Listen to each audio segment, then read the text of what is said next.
नमस्कार प्रिय दर्शकों, एक बार फिर स्वागत है आपका हमारे नए वीडियो में। प्रिय दर्शकों, आज फिर हम नया वीडियो नई जानकारी लेकर हाजिर हुए हैं। प्रिय दर्शकों, आज का ये वीडियो बहुत ही खास और मोटिवेशनल होने वाला है। प्रिय दर्शकों, आज का जो प्रसंग है, आज की जो कहानी है, वो एक मोर पक्षी की कहानी है। प्रिय दर्शकों, एक समय देवराज इंद्र मोर से मिलने आते हैं और मोर देवराज इंद्र को ऐसा ज्ञान देते हैं जिसके कारण देवराज इंद्र मोर को वरदान देते हैं। प्रिय दर्शकों, आज की ये कहानी जो भी बंदा ध्यान से सुनता है उसके जीवन से समस्त प्रकार के दुख व पीड़ा नष्ट हो जाएंगे और वह व्यक्ति अपने जीवन में कभी भी गरीब नहीं रह सकता। जन्मों जन्मांतर के उस व्यक्ति के पाप दोष नष्ट हो जाते हैं। प्रिय दर्शकों, आज की इस कहानी के बारे में जानकर आप भी बड़े प्रभावित हो जाओगे।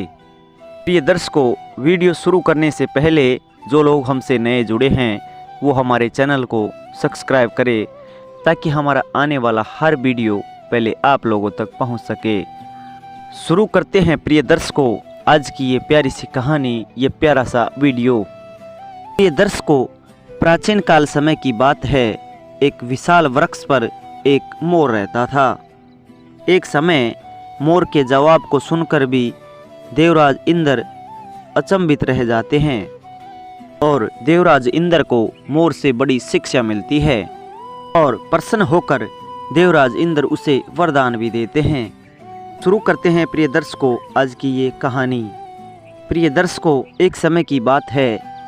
एक शिकारी था, उसे एक रोज कोई शिकार नहीं मिला और वह शिकारी इधर उधर बड़े गुस्से में तीर और धनुष लेके घूम रहा था।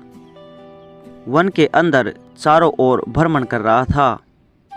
वह शिकारी अचूक निशाना लगाता था। उस घने वन में उसी दिन एक हिरण का जोड़ा दिखाई देता है। दर्शकों, जब उस शिकारी को हिरण का जोड़ा दिखाई देता है तो वह शिकारी निशाना साधकर और बाण चला देता है। उस शिकारी का निशाना चूक जाता है और हिरण वहां से भाग जाता है।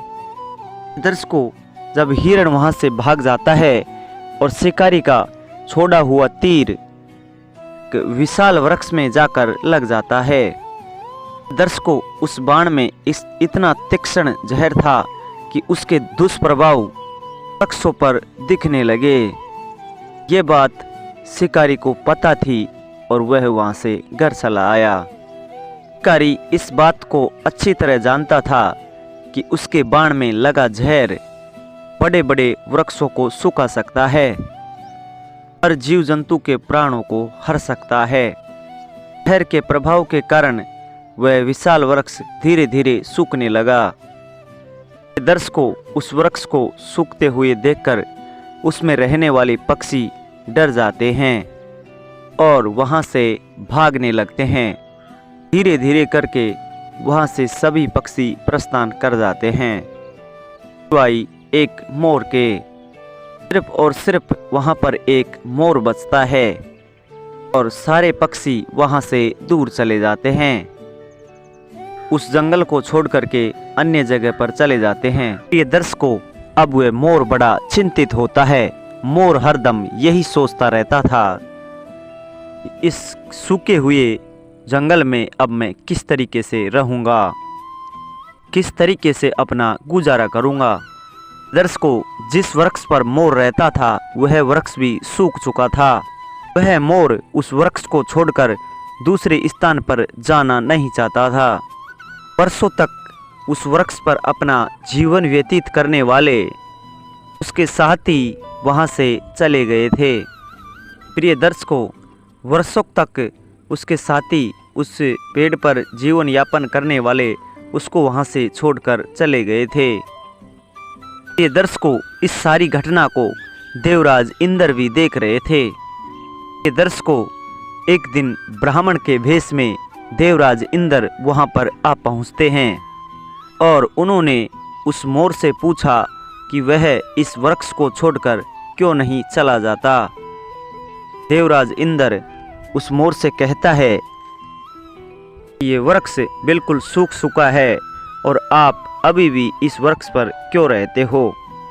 इस वृक्ष को छोड़कर तुम चले क्यों नहीं जाते हो? दर्शकों, देवराज इंद्र उस मोर से कहते हैं कि तुम्हारे सभी साथी इस जंगल को छोड़कर चले गए हैं, तुम ही इस जंगल में बचे हुए हो और यदि तुम मेरी सलाह मानो तो इस जंगल को और इस सूखे वृक्ष को छोड़कर तुम भी चले जाओ। यह वृक्ष अब सूख गया है और दोबारा इसे हरा होने की कोई संभावना नहीं है। तो इसे छोड़ दो और किसी दूसरे विशाल वृक्ष पर अपना घोंसला बनाओ, उस पर अपना जीवन यापन करो। दर्शकों, तब मोर देवराज इंद्र से कहता है कि मैंने आपको पहचान लिया है, आप देवराज इंद्र हैं, आपका स्वागत है। और देवराज इंद्र का स्वागत करता है। दर्शकों, मोर की इस बात को सुनकर देवराज इंद्र बड़े आश्चर्य में पड़ जाते हैं। उन्होंने मोर से कहा कि तुम इसे छोड़ दो, सूखे पेड़ में फल नहीं लगते हैं और दूसरे हरे वृक्षों में खाने को फल मिलेंगे, इसलिए तुम यहाँ से क्यों नहीं चले जाते, इस जगह को छोड़ क्यों नहीं देते। दर्शकों, देवराज इंद्र की इतनी बात सुनने के बाद अब मोर देवराज इंद्र से कहता है, मैंने अपना बचपन इसी वृक्ष पर बिताया है और इसकी डालियों पर खेला कूदा हूँ। इसकी डालियों पर खेल कूद कर मेरा बचपन बीता है और इसी घोंसले में मैंने अपनी आंखें खोली हैं। के पत्तों पर ही मैंने अपनी गंदगी की है, तूफान, आंधी, बारिश, सर्दी, इसी वृक्ष में हमेशा हमारी रक्षा की है और इसने हर संकट से मुझे बचाया है। और जब अब इस पर संकट आया है तो मैं इस वृक्ष को अब कैसे छोड़ सकता हूँ और इस संकट की घड़ी में मैं इसका साथ नहीं छोड़ सकता। ये दर्शकों, मोर देवराज इंद्र से और कहता है कि अब तो इसी के साथ जीना है और इसी के साथ मरना है। ये दर्शकों, मोर की इस बात को सुनकर देवराज इंद्र बड़े खुश हो जाते हैं और देवराज इंद्र ने मोर से कहा कि मैं तुम्हें वरदान देना चाहता हूँ और तुम वरदान मांग लो, क्या मांगना चाहते हो। प्रिय दर्शकों, तब मोर देवराज इंद्र से कहता है कि यदि कोई तुम वरदान देना ही चाहते हो तो इस विशाल वृक्ष को दीजिए कि यह फिर से हरा भरा हो जाए। इंद्र ने कहा कि ऐसा ही होगा, यह वृक्ष फिर से हरा हो जाएगा और सभी पक्षी वापस आकर इस पर रहने लगेंगे और इसके फल सभी पशु पक्षी वापस खाने लगेंगे और इस पर रहकर अपना जीवन आनंदित से बिताएंगे।